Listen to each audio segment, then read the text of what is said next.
দেখো 7 নম্বরে বলছে কি, দেখো 7 নম্বরে একটি বৃত্তের পরিধি 220 মিটার, ওই বৃত্তে অন্তর্লিখিত বর্গক্ষেত্রের বাহু দৈর্ঘ্য নির্ণয় করো। এখানে বর্গক্ষেত্র থেকে আয়তক্ষেত্র দিয়ে দেয়, ঠিক আছে?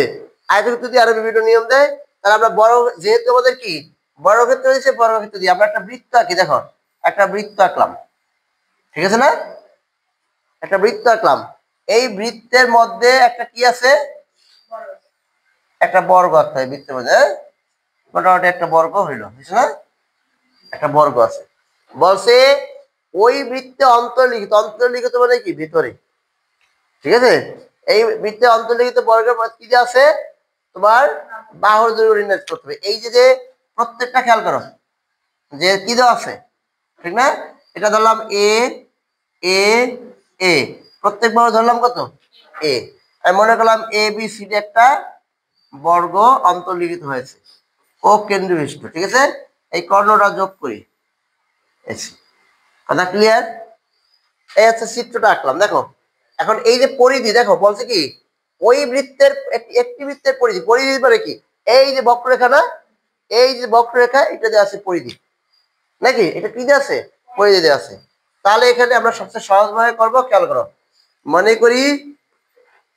মনে করি ও কেন্দ্রবিষ্ট বৃত্তে, দেখো ও কেন্দ্রবিষ্ট বৃত্তে এ বি সি ডি একটি বর্গ অন্তর্লিখিত হয়েছে, নাকি অন্তর্লিখিত কি হয়েছে, ঠিক আছে? কথা ক্লিয়ার? ও কেন্দ্রবিষ্ট বৃত্তে কি এবিসির একটা বর্গ অন্তর্লিখিত হয়েছে, নাকি? তাহলে ধরি হ্যাঁ, বর্গের প্রত্যেক বাহুর দৈর্ঘ্য সমান কত হবে? প্রত্যেক বাহুর দৈর্ঘ্য ধরলাম কত এ একক। কথা ক্লিয়ার? এটা কিসে আছে, একক না কি মিটার আছে না? আর মিটারের সমস্যা নেই, এ মিটার, ঠিক আছে? এখানে দেখে আমরা মিটারে লিখি, সমস্যা নেই, এ মিটার। আচ্ছা, আর কি বৃত্তের ব্যাসার্ধ সঙ্গত আর মিটার দিল। একটা খেয়াল করো, এই অঙ্ক তো আমি আগে করেছি, সবসময় একই রকম করা ঠিক না, কারণ অঙ্ক তো আর আমি মুখস্থ করি নাই। মুখস্থ করলে তো একই রকম হবে, মুখস্থ করলে কি সব সময় একই রকম লেখা হয়, কিন্তু আমার তো মুখস্থ না, যে সময় যেভাবে সুন্দর করে সাজাই লেখা থাকবে ওইভাবে করি, ঠিক না? কথা কি বুঝলো? এটা থেকে আগে হয়তো একটু নিয়ম, একটু লেখা এদিক ওদিক ছিল, আর এখন একটু লেখা কি মানে কি একটু এদিক ওদিক হইতে পারে, ঠিক আছে? যদি আগের চিন্তা ভাবনা অনেকে স্যার আগে করেছেন এইভাবে, এখন এইভাবে হইলো, দেখো আমি তো মুখস্থ করি নাই, মুখস্থ করছি, ঠিক আছে? দেখো সুতরাং কি বৃত্তের পরিধি কত, পরিধি সমান কত 2 পাই আর মিটার দিলাম। হ্যাঁ, তাহলে আমার শর্ত মতে কি হবে, প্রশ্ন মতে দেখো 2 পাই আর সমান কত, কত আছে এখানে, কত আছে 220 না, 220। কথা কি বলছি বুঝছো? আমরা সূত্র অনুযায়ী বললাম 2 পাই আর, আর আমাদের এখানে দেওয়া আছে 220, এখানে 420 দেওয়া থাকতে পারে, এখানে মানে যে কোনো সংখ্যা থাকতে পারে, ঠিক না? যে কোনো সংখ্যা থাকতে পারে। দেখো বা 2 আর সমান কত 220 ভাগ কত পাই, কত হয় বলতো? 220 ভাগ পাই কত হয়? 2 আর সমান কত 70.02। এখন আমি এখানে 2 আর লাগলাম না, চাইলে তো আর এর মান বের করতে পারতাম।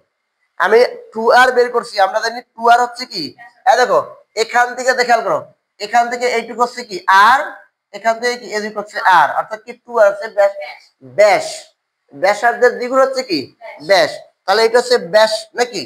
তাহলে এইটা আমি ব্যাস বের করছি, মানে বৃত্তের ব্যাস বের করছি। কিন্তু বৃত্তের ব্যাস বের করতে দেখলাম এই কোণা করে দেখো এসি এর দূরত্ব হয়, অর্থাৎ একটা বর্গের কর্ণ হয়, কি হয়? তাহলে এখানে খেয়াল করো একটা জিনিস খেয়াল, এখানে দেখি সুতরাং বৃত্তের ব্যাস 2 আর সমান কত 70.02 মিটার, না 02 মিটার, শেষ। এটুকু বের করলাম।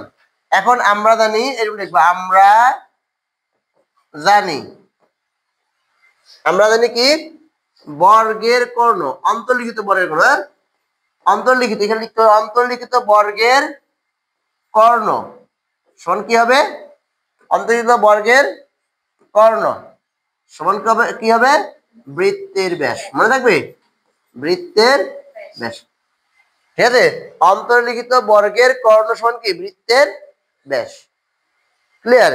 তাহলে বর্গের কর্ণের সূত্র কি, √2a, মানে √2 ইন্টু বাহুর দৈর্ঘ্য, √2 ইন্টু কি, বাহুর দৈর্ঘ্য সমান কত, বৃত্তের ব্যাস কত পাইছি, 2r, 2r মানে কত, 70.02, বা a সমান কত, 70.02 ভাগ কত, √2 করলে, এটা ভাগ করলে কত হয় দেখো তো, 49.52।